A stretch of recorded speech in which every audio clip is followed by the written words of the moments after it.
When you're ready. So my research question is, how can one stimulate the human retina with use of photodiodes? And my stance on this is that the use of visual prostheses can be an effective method to alleviate or completely treat symptoms of blindness. So first of all, we need to address the problem. Approximately 3.44% of the population has some kind of visual impairment, and 0.49% of the population is legally blind. Blind eye can be a result of several factors, such as blunt or sharp trauma, untreated refractive issues, most commonly being nearsightedness or farsightedness, and side effects of underlying conditions or ocular disease. Blindness can be an impairment for several daily activities and can distort one's ability to perceive depth, color, and size, and clarity. Blindness can also be the starting point for a snowball effect of other physical and mental factors. For example, patients with vision loss are at a considerably higher risk of developing depression, anxiety, and an inferiority complex, and so forth. Physical restrictions of blindness include a higher risk of falls, injuries, issues with mobility, and a lack of independence. It is clear that whilst blindness alone is a motivating factor to act upon solutions, it is important to create an input to help blindness become a disability of the past. Throughout this presentation, options for visual restorations will be explored, including future courses of action and the research which I've contributed. So, generally, medicinal treatment for blindness refers to the use of eye drops or oral pills to treat ocular inflammation or infections which can cause blindness. According to Nyack et al., current ocular drug classes include anticholinergic, antimicrobials, anti-inflammatory, antioxidants, antivascular, endothelial growth factors, laser, and anti-cancer pharmaceuticals.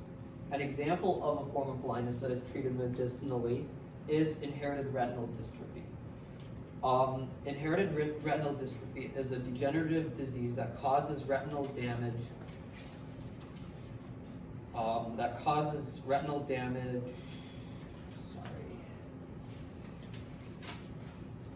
to photoreceptors that are responsible for receiving visual information.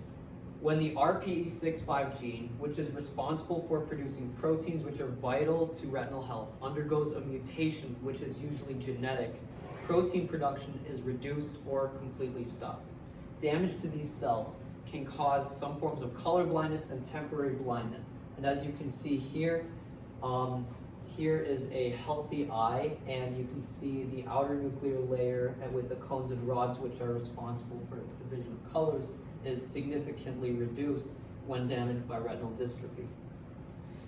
So in 2017, Luxturna was FDA approved, and it contains a drug known as, a virus known as adeno-associated virus, which is non-replicating. The second serotype of this virus can be genetically modified to enhance the RPE65 gene. When injected directly underneath the retina, as seen here, the RPE65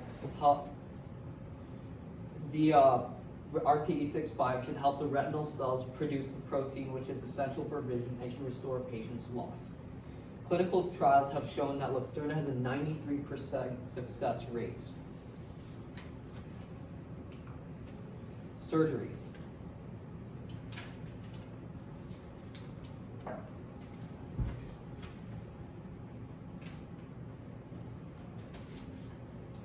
Another form of treatment for human blindness involves surgical action. Surgery is the physical treatment of bodily tissues which involves opening up the human body. An example of surgically treated blindness or prevention of blindness is cataracts. Cataracts develops in the lens of the eye, and the two most common proteins which are involved in the disintegration process are the AA crystalline and AB crystalline. When these proteins are damaged, they begin forming cloudy, insoluble obstructions to vision, which if left untreated can cause total blindness. To treat this, a surgical process known as fasciemulsification is conducted, and essentially a small incision is made on the side of the cornea, and which is the surface that covers your eye, and the doctor inserts a tiny probe into the eye. And this device emits ultrasound waves that soften and break up the lens so that it can be removed by suction.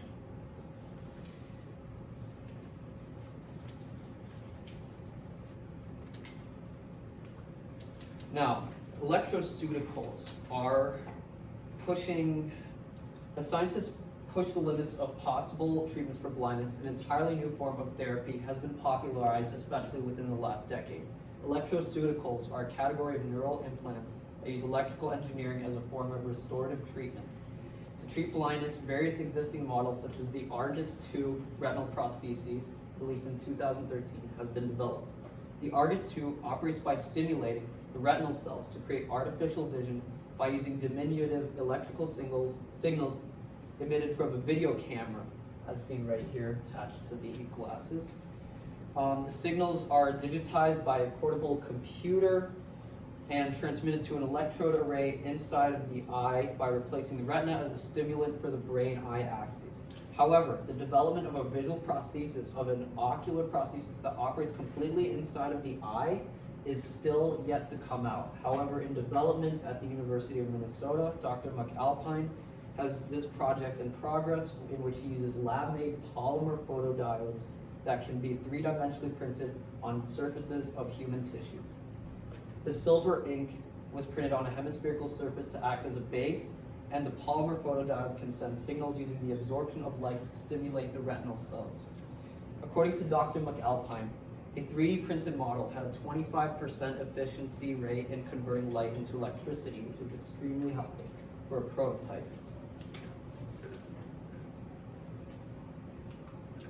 However, not all forms of blindness are treatable yet, obviously. Even with all these solutions, limitations still exist. However, this new form of therapy is being explored to widen horizons on blindness treatment.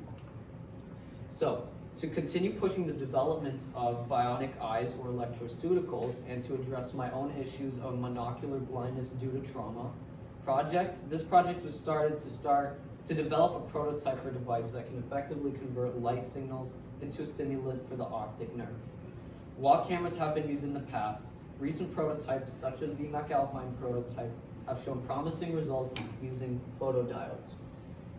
This could be especially useful to concentrate several components onto a single hemispherical array. To mimic retinal cells, photodiodes will go through a circuit that will copy the eye's natural ability to convert light into electric impulses that will be processed by the visual cortex in the back of the brain. After the photodiode absorbs light, as we can see here, after the photodiode absorbs light, this is the photodiode right here, right next to D1. The transimpedance amplifier in stage 1, which is this right here, this is stage 1, is responsible for converting the current to voltage. Essentially, the photodiode only emits a current, and that will convert it to a voltage. To mimic the low voltage in optic nerves, it is essential to keep the gain low and use a noise-reduced component so that the signal is not diminished during this stage. Stage 2 contains a comparator that is responsible for converting a continuous output into a discrete output, meaning that the two voltages that are input here are compared, and the comparator indicates which input is greater in voltage. In stage 3, a summing amplifier is used to sum the voltages on the two inputs before they reach the end of the circuit. In the future, this end of the circuit will be attached to the optic nerve through a technique that uses nerve cuffs to stimulate nerves throughout the body. And recent experiments have displayed successful stimulation of the optic nerve with self-sizing nerve cuffs. To build a foundation of knowledge, a handful of experts on the topic of ocular anatomy and biomedical engineering were consulted. These include biomedical engineers Dr. McAlpine, microfluidics expert Dr. David Wood, small circuits expert Bobby Schultz, 3M laboratory manager Dr. Amy McNulty, BSM engineering teachers Ann Doherty and Charles Nepo, and circuit experts Jeffrey Windsor. After a series of consultations and interviews to learn about circuits and appropriate eye anatomy, the next step was to group information and form a plan. The optic nerve acts as a messenger for the retina to send electrical impulses for the visual cortex to process. If the retina is not functional, another light absorbing or visual capturing component must be used. Visual information can be sent via impulse to the optic nerve. If damaged, it is hypothesized that the visual information can bypass the damaged area of the optic nerve and attach to the closest functioning optic tract to the eye.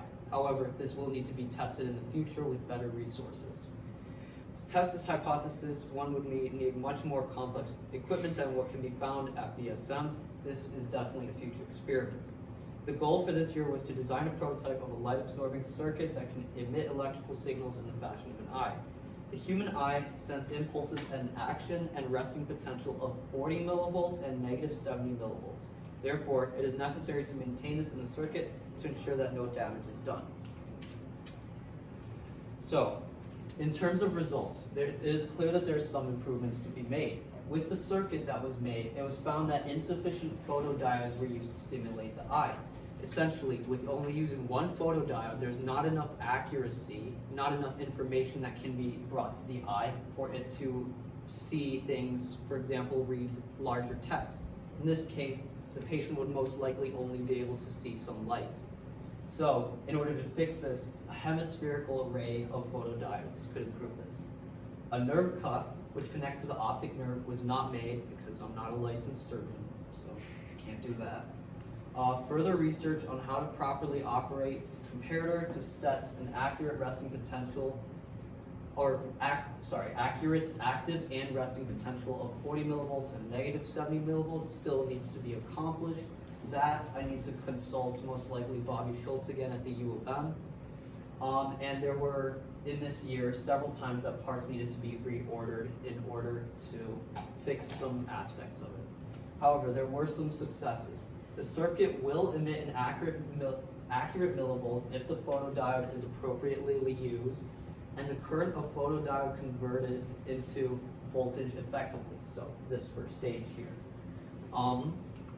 In conclusion, it is clear that there is much work yet to be done. I plan on continuing my research into my college years to develop the foundational information that was uncovered this year.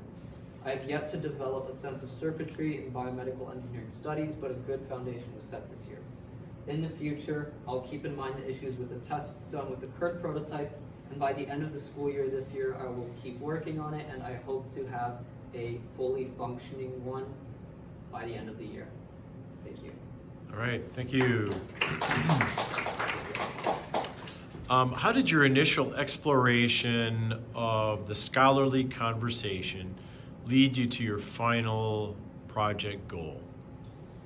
So initially, I feel like my project was a lot more ambitious. I really kind of wanted to get a lot of stuff done, but after looking into resources and kind of building connections with other people, I realized that there was it's a lot more difficult than what they just say, oh, you just need to stimulate an optic nerve. You know, there's a lot more to it than that. And initially, I really wanted to get a photodiode that would fit in a hemispherical array, but I realized that wasn't possible, and I would have to just build a prototype, and getting that to work especially was a really difficult part. So just by getting some foundational foundational results from this year and being able to use that to finish off this year and hopefully create an actual working one would be very beneficial. So I think overall it changed by kind of becoming more realistic and also just making sure that I'm doing all the steps carefully and that it works properly. Okay, thank you. How does your new understanding address a gap in the scholarly conversation?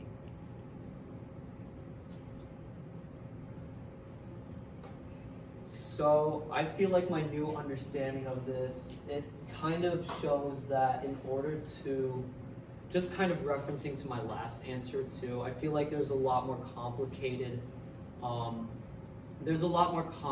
aspects to this than what was just said in some surface level articles that I read at the start. So particularly when I'm addressing the circuitry, right? I need to mimic an active and resting potential of the nerve to properly stimulate it, and just kind of doing that, it shows that academic portion of this, it's